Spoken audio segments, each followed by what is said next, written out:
देश का मिजाज ईस्ट। लेट्स माइक देश का मिजाज और खबरें ईस्ट से। बिहार में अपराधियों पर शिकंजा कसने के लिए पुलिस ने बड़ा कदम उठाया है। डीजीपी विनय कुमार ने बताया कि राज्य में 400 लोगों की संपत्ति जब्त करने के लिए सभी मामलों को न्यायालय में प्रस्तुत कर दिया गया है। अब 1200 से 1300 अपराधियों की सूची तैयार की गई है।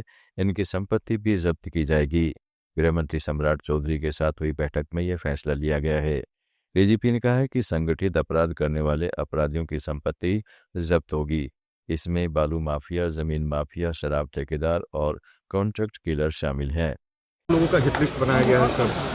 हिट लिस्ट नहीं है, 400 लोगों की संपत्ति जब्त करने के लिए न्यायालय में प्रस्ताव समर्पित है। न्यायालय उस पर विचार कर रही है और 1200-1300 और लोगों को चिन्हित किया गया, उनके कागजात तैयार हो रहे हैं।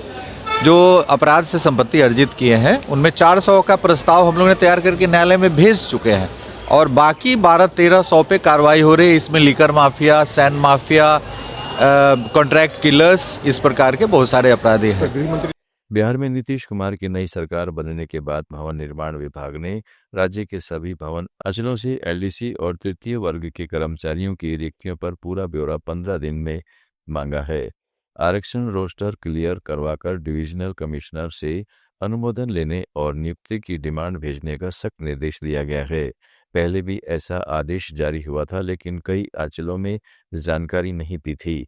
विभाग ने चेतावनी दी है कि समय सीमा में जानकारी नहीं देने वाले अधिकारियों की पहचान कर उनके खिलाफ अनुशासनात्मक कार्रवाई की जाएगी। सरकार का यह कदम बिहार में लंबे समय से रुकी भर्ती प्रक्रिया फिर से चालू करने की दिशा में देखा जा रहा है। लेट्स माइक देश का मिजाज ईस्ट।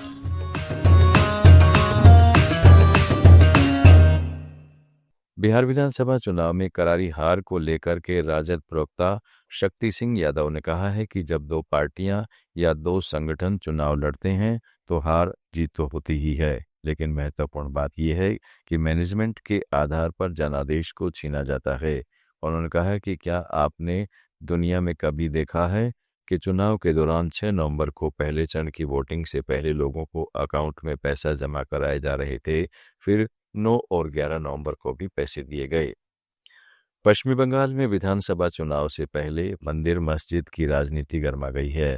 तृणमूल कांग्रेस के विधायक हुमायूं कबीर ने बाबरी मस्जिद बनाने के बयान के बाद अब मुर्शिदाबाद में भाजपा नेता शंखवा सरकार ने बड़ा ऐलान करते हुए कहा है कि 6 दिसंबर को मुर्शिदाबाद में राम मंदिर का शिलान्यास किया जाएगा। उन्होंने दावा किया कि इस कार्यक्रम में राज्य और राष्ट्रीय स्तर के मंत्री, संत और प्रमुख नेता शामिल होंगे। छत्तीसगढ़ लोक सेवा आयोग ने राज्य सेवा परीक्षा पीसीएस का नोटिफिकेशन जारी कर दिया है। इस परीक्षा के लिए आयोग 1 दिसंबर से अपनी आधिकारिक वेबसाइट पर आवेदन की प्रक्रिया शुरू करेगा। आयोग ने पीसीएसए प्रीलिम्स और मुख्य परीक्षा की तारीखें भी घोषित कर दी है। प्रारंभिक परीक्षा 22 फरवरी 2026 को, जबकि मुख्य परीक्षा 16, 17, 18 और 19 मई 2026 को होगी। इस परीक्षा के जरिए 238 अधिकारी स्तर के पदों को भरा जाएगा। प्रधानमंत्री नरेंद्र मोदी शनिवार से 2 दिन के दौरे पर छत्तीसगढ़ जाएंगे। प्रधानमंत्री पुलिस महानिदेशकों और महानिरीक्षकों के 60वें अखिल भारतीय सम्मेलन में भाग लेंगे। मोदी सम्मेलन में विशिष्ट सेवा के लिए राष्ट्रपति पुलिस पदक भी प्रदान करेंगे। सम्मेलन में गृह मंत्री अमित शाह, राष्ट्रीय सुरक्षा सलाहकार अजीत डोभाल और गृह राज्य मंत्री बंडी संजय कुमार भी शामिल होंगे। आप सुन रहे थे let's mic more than radio. Follow कीजिए हमें हमारे सोशल मीडिया प्लेटफॉर्म्स पर। It's time for news. It's time for more than radio. Presenting the first radio news app, Let's Mic. Let's Mic, a news-based app on your phone where you get to watch and listen news, talk shows, interviews, radio show podcasts. On Let's Mic, you get all relevant information of TV, print, radio, podcast, and digital. Let's Mic talks about every segment of life.